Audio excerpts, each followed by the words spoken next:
There are movies that are simply successful. And then there are movies that become a part of American pop culture.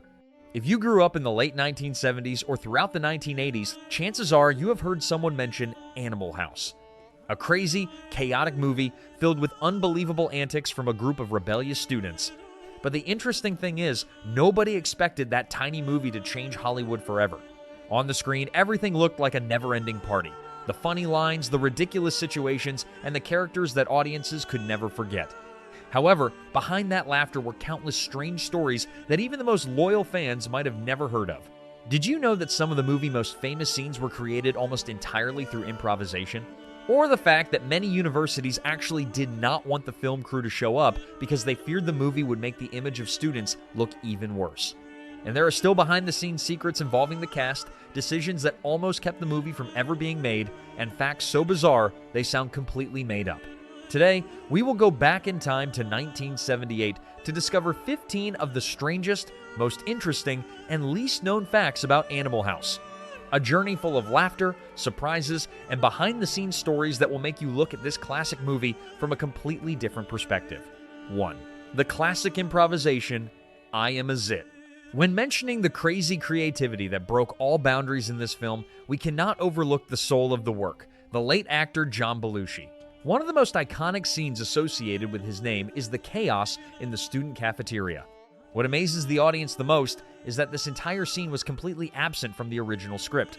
Initially, the script only required the character Bluto to pick up food normally, but when the cameras started rolling, Belushi's genius comedic instinct took over.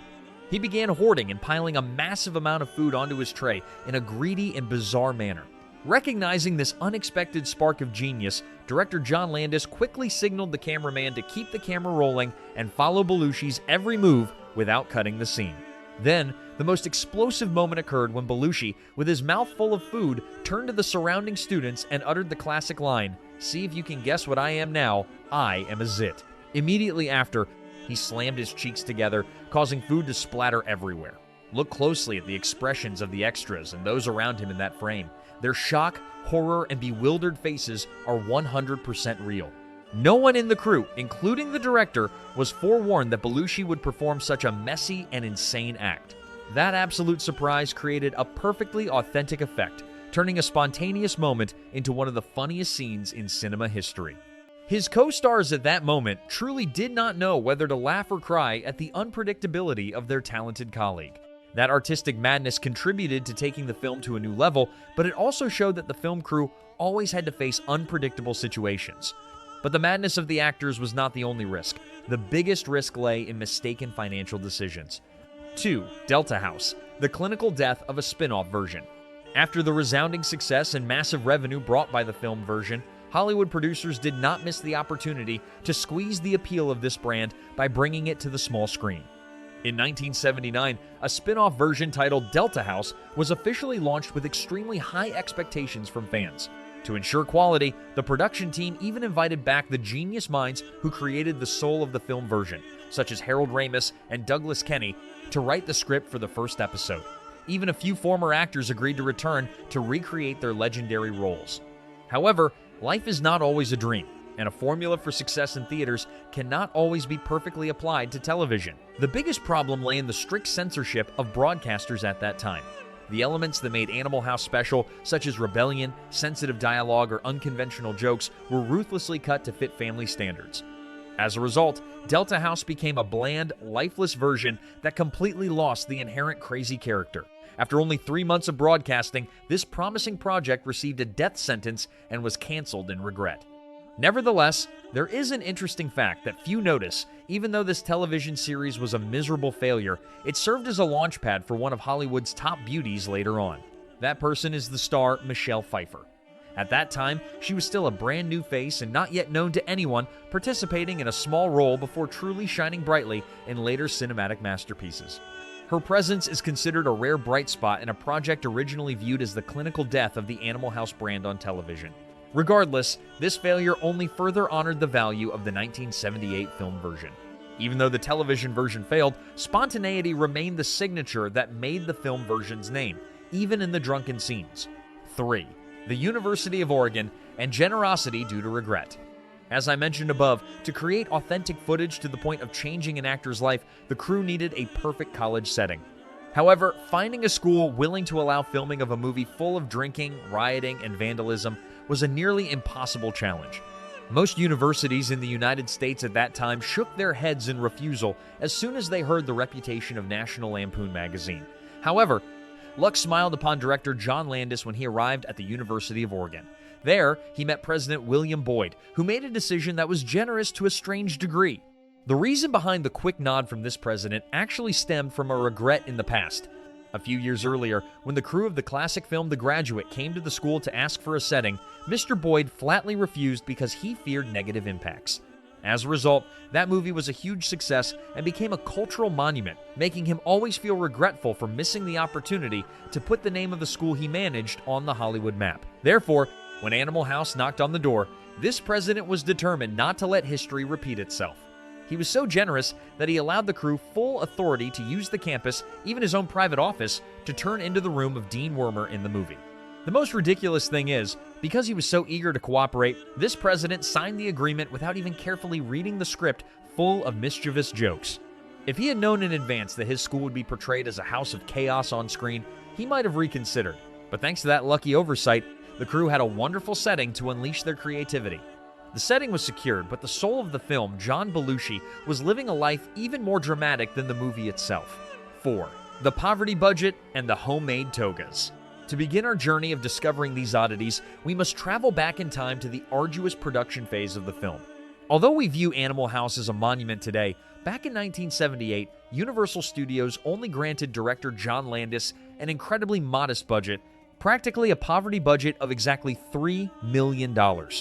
This figure was unbelievably low for a major studio film project. This severe lack of funding pushed the crew into an extremely harsh situation, forcing them to cut costs and utilize every possible resource to maintain the 32-day shooting schedule in Oregon. The difficulty was evident from the most basic working conditions. Director John Landis did not even have a private trailer to rest in or a proper office like his other colleagues in Hollywood. However, necessity is the mother of invention, and it was the resilient spirit of the cast members, families, and friends that saved the movie. Deborah Nadoolman, the wife of director John Landis and the costume designer, had to handle a massive workload with a tiny amount of money. Instead of ordering from luxury fashion workshops, she and the wife of actor John Belushi scoured thrift stores and charity shops to pick up every scrap of fabric and used clothing. One of the most iconic details of the movie is the toga party.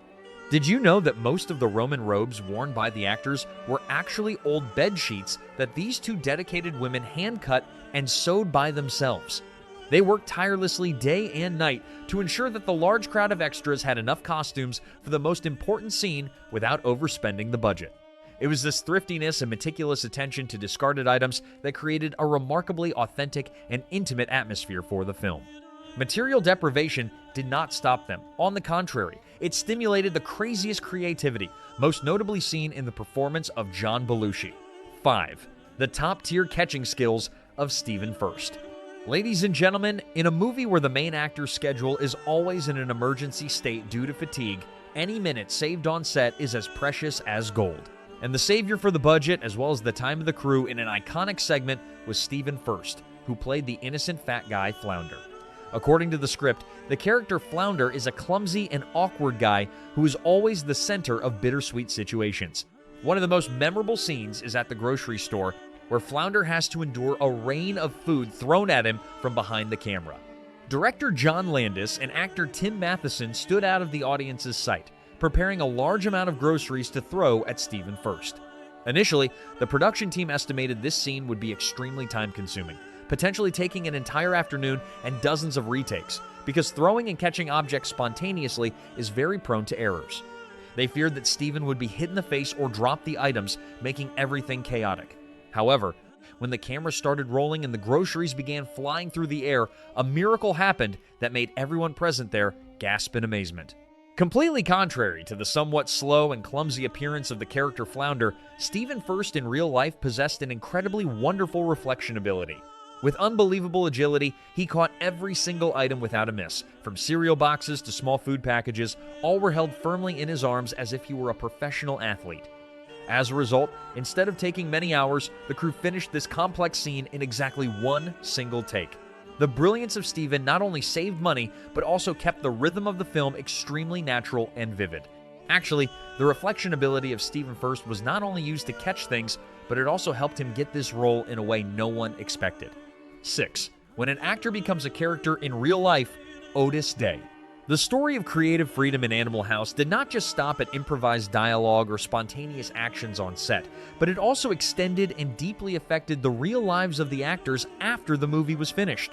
One of the strangest and most interesting cases is actor Dwayne Jesse, who played the singer Otis Day, the leader of the band Otis Day and the Knights. In the movie, Otis Day is a charismatic singer who stirred up the legendary Toga Party with the fiery song named Shout. Jess's excellence in acting and singing made this character so vivid that the audience could not distinguish who was the actor and who was the character. The attraction of Otis Day was so great that after the movie became a global cultural phenomenon, Dwayne Jesse realized that his destiny was tied to this name. Instead of continuing to seek new roles as a normal actor in Hollywood, he made a decision that completely changed his life. He legally changed his birth name to Otis Day. This is a rare crossover between fiction and reality, when a flesh and blood human decided to give up his original identity to live the rest of his life under the shadow of a cinematic character. Not stopping there, this new Otis Day actually formed a real-life band with the exact same name as in the movie. They began touring across the United States, performing the songs from the film and achieving brilliant success no less than actual music stars. For Dwayne Jesse, or now Otis Day, the role in Animal House was not just a job, it became a destiny, a career spanning many decades. This absolute transformation proves the terrible power of cinema when it can reshape reality in ways we never expected. To get those authentic shots, the crew had to find a place that initially no one wanted to welcome them. 7. Donald Sutherland and the $14 million loss. Returning to the question I asked at the beginning regarding the choice between cash and a percentage of revenue, there is a painful truth that one of the biggest stars in this film, Donald Sutherland, made a decision that went down in history as one of the most expensive financial mistakes in Hollywood.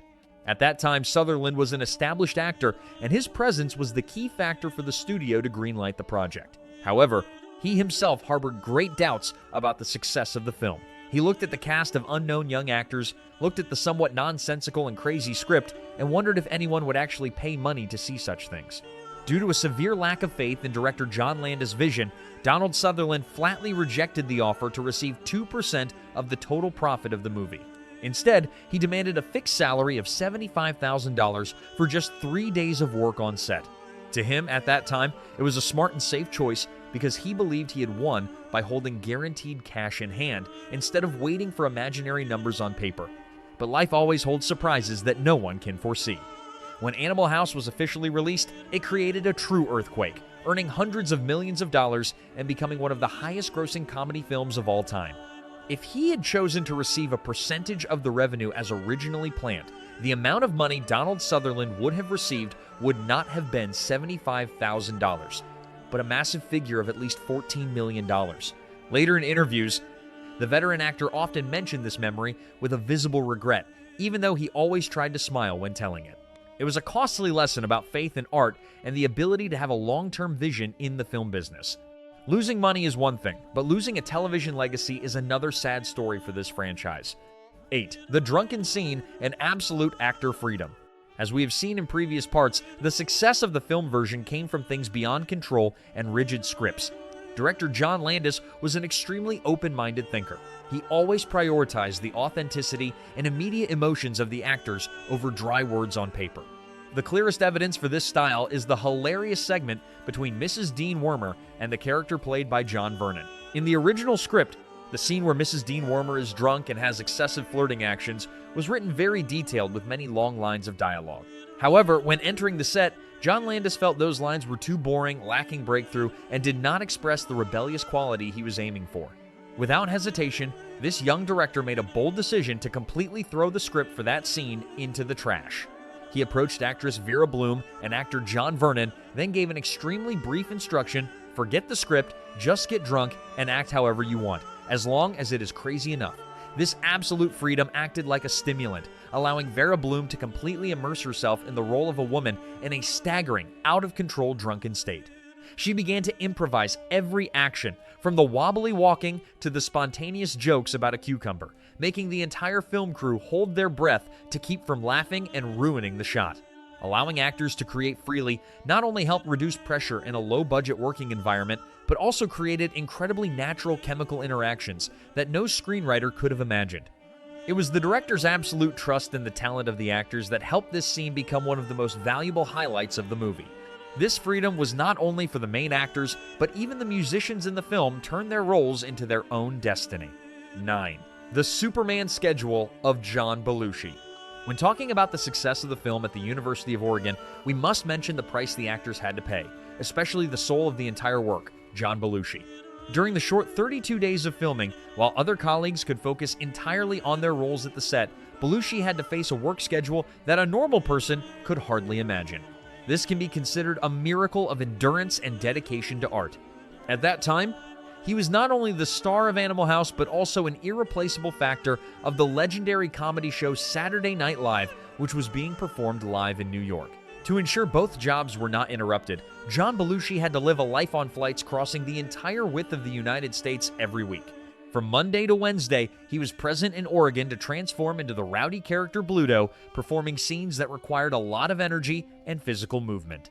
As soon as the shout of cut on Wednesday rang out, he immediately moved to the airport to perform the journey of thousands of kilometers back to New York. There, from Thursday to Saturday, he had to bury himself in high-intensity rehearsal sessions and perform live on national television. The time zone difference, severe lack of sleep, and the pressure to maintain continuous humor exhausted his strength.